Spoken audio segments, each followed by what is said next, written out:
जय बाबा स्वामी। जय आत्मेश्वर।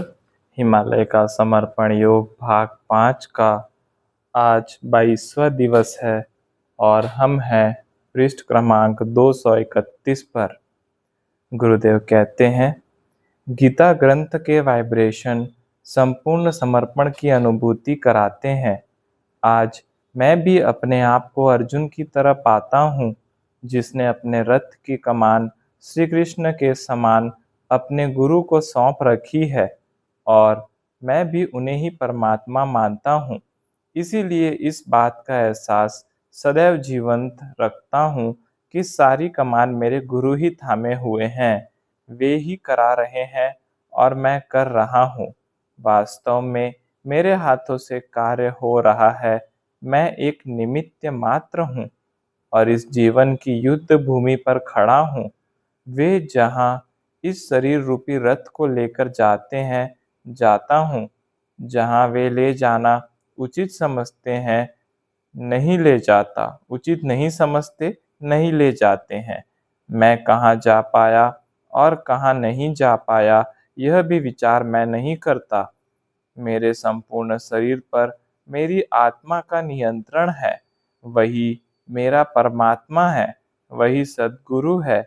जीवन में जितने सद्गुरु मिले, वे सभी मार्गदर्शक बने मुझे भीतर की तरफ मोड़ने के लिए।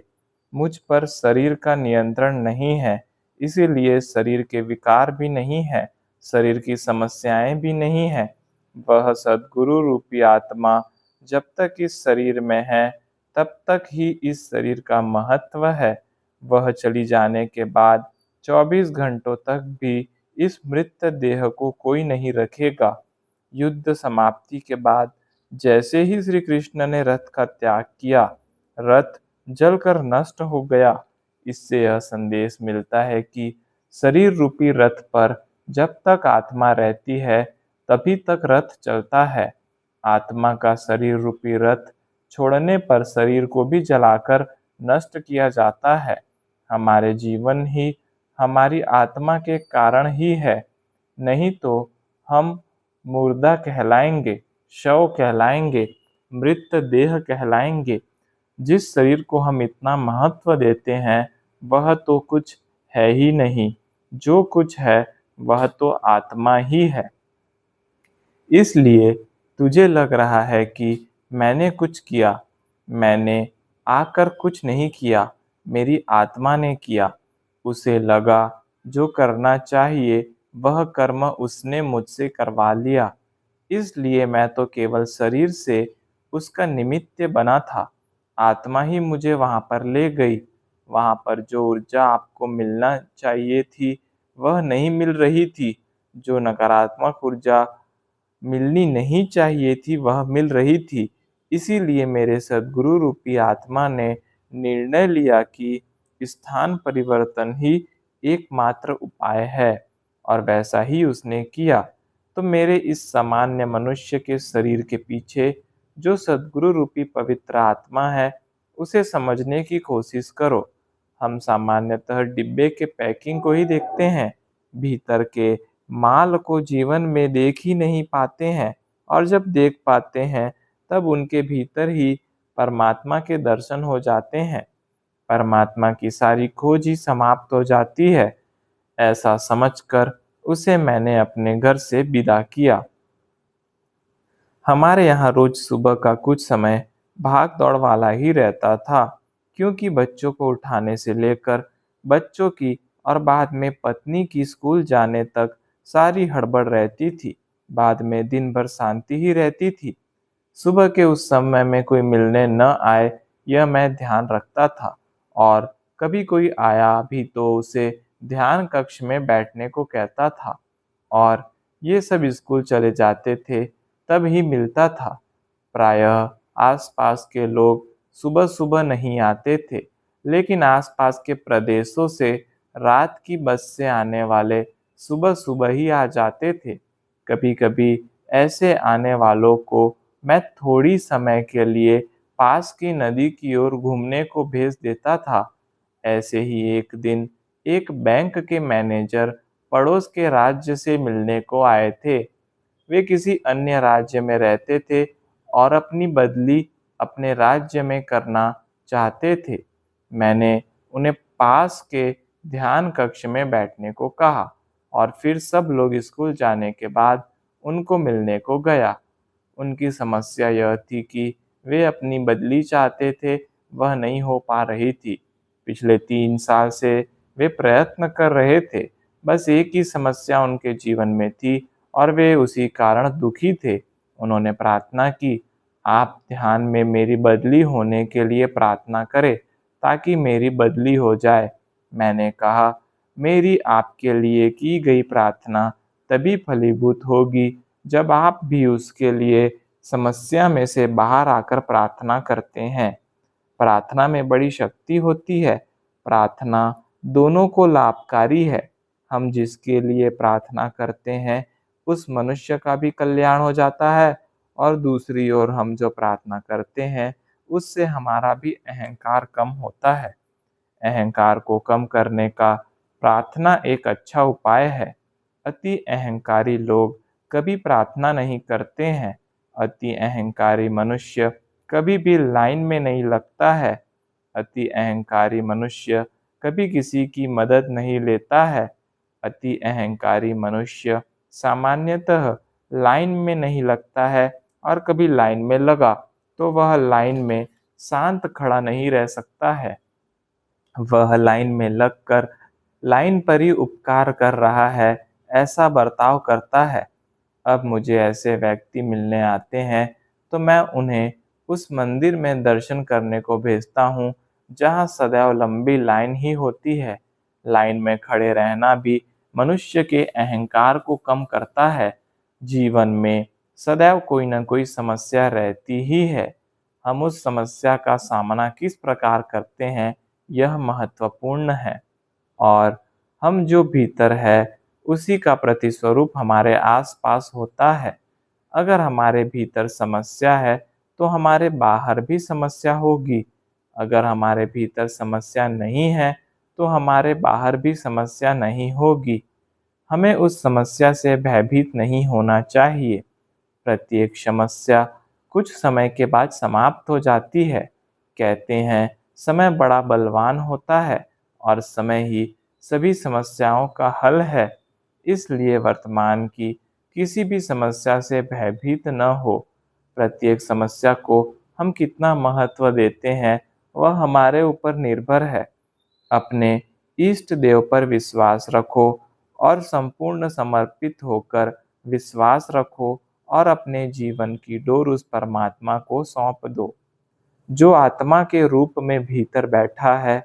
वास्तव में यही सत्य है, लेकिन हम इस बात को समझ ही नहीं पाते हैं। हम अपने आप को ही अधिक महत्व देते हैं। यह मैंने किया, वह मैंने ही किया कहते हैं, लेकिन जब कुछ गलत होता है तो उसे परमात्मा की इच्छा कहते हैं। यह गलत है। अच्छा भी किया तो भी परमात्मा ने किया, बुरा भी किया तो भी परमात्मा ने किया। जो जिस स्थिति में रखे रहना चाहिए। हाँ, प्रयत्न हमारे हाथ में है। प्रयत्न सदैव करते रहना चाहिए। इसलिए बदली हो, उसके लिए फॉर्म भरना, अर्जी देना, यह सब करते रहो, लेकिन उस बात को अधिक महत्व मत दो। उसे बड़ी समस्या बनाकर मत देखो, क्योंकि हर बात को समस्या बनाकर देखना अगर स्वभाव हो गया तो जीवन भर आप समस्याग्रस्त ही रहोगे। सदैव समस्याग्रस्त रहना भी एक स्वभाव है। वह हो जाए तो बहुत बुरा होगा। हम जब किसी समस्या को खूब अधिक महत्व देते हैं, तब समस्याग्रस्त रहना हमारा स्वभाव बन जाता है। अब जैसा आप मेरे पास आए हो, तो क्या वर्तमान में मुझे कुछ समस्या नहीं होगी? होगी ही, क्योंकि मैं भी मनुष्य हूँ। मैं भी परिवार के साथ रहता हूँ। मेरे भी जीवन में कुछ कमी हो सकती है। हो सकती है नहीं, है। मेरी पत्नी की तनख्वाह में मेरे घर का खर्च नहीं चल पाता है। महीने का आखिरी सप्ताह बड़ी कठिनाई के साथ गुजरता है। यह एक कमी है और यह कमी तत्कालीन है। बाद में यह कमी नहीं रहेगी। यह स्पष्ट मुझे दिख रहा है, लेकिन इस समय जो सुख है वह बाद में नहीं रहेगा। आज हम परिवार के सभी सदस्य साथ साथ हैं, एक छोटे से घर में रह रहे हैं। सब हृदय से भी और शरीर से भी पास पास है, जो बाद में नहीं रहेगा। आज आज का दिन मैं सुख के साथ व्यतीत करूं या दुख के साथ व्यतीत करूं, यह मेरे ऊपर ही निर्भर है। जीवन में सुख और दुख दोनों एक दूसरे के साथ साथ चलते हैं, मानो जीवन रूपी मनुष्य के दो पैर ही हो। इसलिए जीवन में कभी भी रुक कर देखो तो पाओगे जीवन कुछ सुख है, कुछ दुख है, लेकिन यही स्थिति सदैव नहीं होगी। आने वाले कल में जो आज दुख है, कमी है, वह सुख में परिवर्तित हो जाएगी। लेकिन आज जो सुख है, वह भी कल दुख में परिवर्तित होगा। यह प्रकृति का नियम है। मेरे बचपन में एक कार्ड का खिलौना था।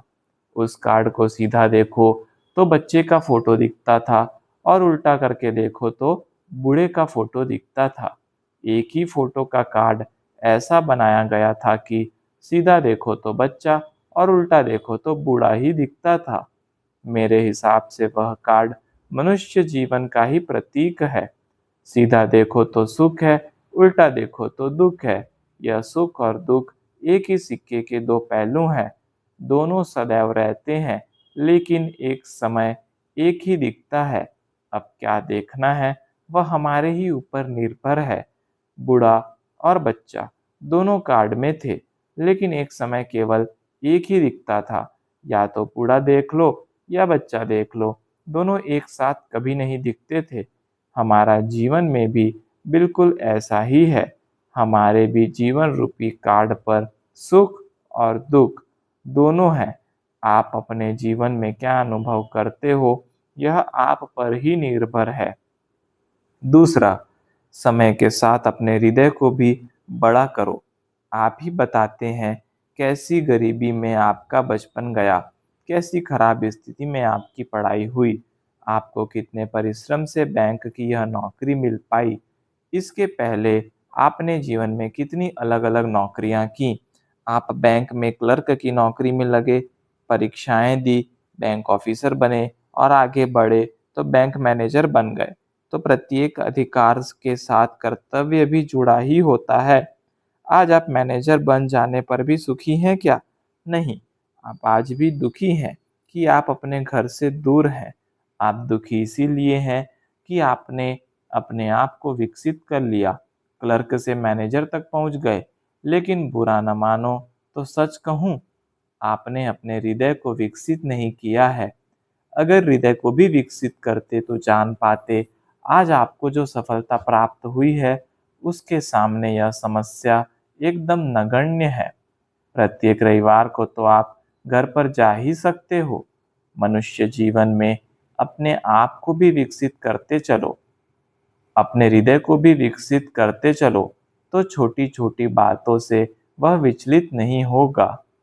आपको परमात्मा ने अपनी कृपा में भिखारी से राजा बना दिया, और राजा बनकर भी आपका हृदय भिखारी का ही हो और आपकी मानसिकता भिखारी की ही हो, तो क्या कर सकते हैं। आप भले ही दिखने को भिखारी से राजा बन गए हो, लेकिन हृदय से आप भिखारी ही हैं।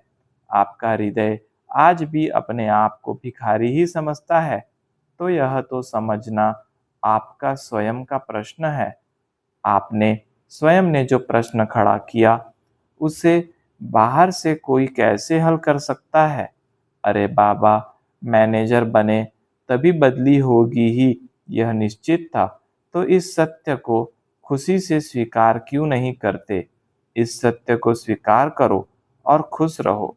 मैं तुम्हारे लिए प्रार्थना करूंगा, लेकिन वह प्रार्थना तभी कबूल होगी जब तुम इस समस्या में से बाहर आ जाओगे। ऐसा कहकर उन्हें विदा किया, और सचमुच वैसा ही हुआ। जैसे ही उन्होंने इस समस्या को छोड़ा, उनकी बदली उनके गांव में हो गई और वे खुश हो गए। एक दिन दोपहर को जब पत्नी स्कूल से घर आई, तो मैंने अपनी लड़की को तैयार करके ही रखा था, खूब अच्छे से तैयार किया था। मैं उसे लेकर चल पड़ा। मेरी लड़की सदैव या तो आगे चलती थी या पीछे ही रहती थी, कभी भी साथ में नहीं चलती थी। आज भी वैसा ही चल रहा था। किसी घर में खरगोश के 2 बच्चे लाए थे। वह उन्हें ही देखने के लिए रुक गई। अब मैं तो उसके साथ नहीं रुक सकता था, क्योंकि मुझे शाम को वापस आना ही था। हमने घर पर एक समय निश्चित करके रखा था। उस समय हम घर के सभी सदस्य ध्यान करते थे। वह समय निश्चित था। उस समय हम फ़ोन भी बंद रखते थे। सरकार की ओर से ही फ़ोन मिला हुआ था, जो केवल लोकल चलता था। क्वार्टर्स दूर-दूर थे। इसके लिए फ़ोन से संपर्क सभी के लिए आवश्यक था। वह उन बच्चों को देखते खड़ी थी और मैं थोड़ा आगे चला गया। मेरे सामने एक दादाजी अपनी लकड़ी को लेकर चल रहे थे। नदी के साइड वाले एक बंगाली परिवार के वे दादाजी थे। वे जानबूझकर दोपहर को ही घूमने बाहर निकलते थे। प्रायः सुबह और शाम काफ़ी ठंडी होती थी और दूसरा सुबह और शाम स्कूल जाने वाले और वापस आने वाले बच्चों की भीड़ होती थी। इसीलिए वे बेचारे दोपहर को ही घूमने को निकलते थे। वे बड़े कष्ट से अपने पैर उठाते थे और बहुत ही धीरे-धीरे चल रहे थे। मैं तेज चल रहा था। मैं उनसे थोड़ा ही आगे निकला था कि अचानक ही वे खूब जोर से चीखे, "बचाओ! बचाओ!" मैंने पीछे मुड़कर देखा तो उनके हाथों से उनका डंडा छूट गया था और वे आकाश की ओर दोनों हाथ करके खूब जोर-जोर से चिल्ला रहे थे, "अरे! मार डाला! अरे! मार डाला!" उनका सारा शरीर काँप रहा था। उनका चेहरा डर के मारे पीला पड़ गया था और मैं उनकी मदद करने को पीछे मुड़कर दौड़ा, लेकिन उसके आस-पास तो कोई भी नहीं था। वे मुझसे 10-12 कदम ही पीछे थे। मैं तो दौड़कर उनके पास पहुँच गया। मुझे लगा शायद उन्हें दिल का दौरा पड़ा होगा, लेकिन क्या हुआ वह समझ ही नहीं पा रहा था। लेकिन इतना समझा कि उन्हें मदद की आवश्यकता थी। उनके आस-पास कुछ भी नहीं था और फिर भी वे इतने आकाश की ओर हाथ करके क्यों चिल्ला रहे थे? वे समझ से कुछ परे था। जो भी हो, मैंने दौड़कर उनको पकड़ा तो देखा उनके दोनों पैरों के बीच में मेरी लकड़ी थी और जब उन्हें पकड़ा तो उनके पीछे से वह निकली। मुझे समझ में नहीं आया, यह इनके पीछे से कैसे निकली और उसने ही दादाजी को धक्का दिया था। अब धीरे-धीरे सारा मांजरा मेरी समझ में आ गया। यह खरगोश के बच्चों को देखते हुए आगे दौड़ रही थी और सामने वे दादाजी थे। वे बेचारे शांति से चल रहे थे। यह छोटी थी तो जाकर उनके पैरों के बीच में घुस गई और इसका सिर उनको प्रथम लगा। दादाजी को धक्का थोड़ा-सा ही लगा था, लेकिन वे कमज़ोर हो गए थे, इसीलिए वह धक्का उन्हें ज़्यादा लगा। और दूसरा, कुछ दिन पूर्व ही एक गाय ने एक वृद्धा को उठाकर फेंक दिया था। वही याद रख के दादाजी ने कल्पना की, गाय ने ही मुझे टक्कर मारी है, अब मुझे भी उठाकर फेंकेगी। और इस फेंकने की आशंका से ही वे डर गए थे और उस डर के मारे वे ज़ोर-ज़ोर से चिल्लाने लगे थे। मैंने लड़की को कहा, दादाजी से माफ़ी माँग। लड़की ने माफ़ी माँगी, तब थोड़े वे शांत हुए। वे बोले, मुझे लगा कि गाय ने ही टक्कर मारी है। अब गाय मुझे भी उस बुढ़िया की तरह उठाकर फेंक देगी। मैं उस आशंका से ही भयभीत हो गया था। मैंने उनकी लकड़ी उठाकर उन्हें दी और बाद में मैं लकड़ी लड़की का हाथ पकड़कर बाज़ार चला गया। घर पर आकर वह घटना मैंने पत्नी और बच्चों को बताई। उन्होंने भी लड़की को डाँटा, "तू सदैव आगे चलते समय पीछे ही देखकर चलती है।" लेकिन उस घटना के बाद वे दादाजी मेरी लड़की से ही डरने लग गए। वह अगर बाहर सड़क पर खेल रही होती थी, तो भी वे उस गली में नहीं आते थे। आधे रास्ते से ही वापस मुड़ जाते थे। कई बार मनुष्य वास्तव से भी भयानक कल्पना कर लेता है। वैसा ही इस घटना में हुआ था। हुआ कुछ नहीं था, पर उन्होंने अपनी कल्पना कर ली। वही उठाकर फेंकने वाली गाय आई है और उसी ने मुझे उठाया है और अब वह मुझे उठाकर फेंकेगी। लेकिन वास्तव में ऐसा कुछ भी नहीं था। लेकिन इस घटना के कारण एक प्रकार का डर ही उनके मन में बैठ गया था। मनुष्य जब शरीर से कमजोर हो जाता है तब वह अधिक डरपोक हो जाता है। दूसरा, वृद्धावस्था में कुछ भी चोट लगे तो वह जल्दी ठीक भी नहीं होती। यह भी डर का एक बड़ा कारण होता है। कई वृद्ध जब तक चलते रहते हैं तब तक चलते रहते हैं। एक बार अगर वह किसी कारण से या बीमारी से बिस्तर पकड़ लेते हैं तो फिर से उठकर चलना बड़ा कठिन हो जाता है। और उनके साथ बैठने को भी किसी के पास समय नहीं होता। सब अपने ही जीवन में भागम भाग में लगे रहते हैं। लेकिन लगा कि वृद्धावस्था भी वह सत्य है जो प्रत्येक मनुष्य को एक न एक दिन दिखेगा ही, और इस अवस्था का सामना प्रत्येक मनुष्य को करना ही पड़ेगा। हम अगर पहले से ही अपनी मानसिक तैयारी कर ले तो अच्छा है। एक शाम नृत्य की एक स्पर्धा थी। वहां पर पत्नी को जज के रूप में बुलाया था। पत्नी ने वहां के आदिवासियों के नृत्य सीखकर वहां के बच्चों को सिखाए थे।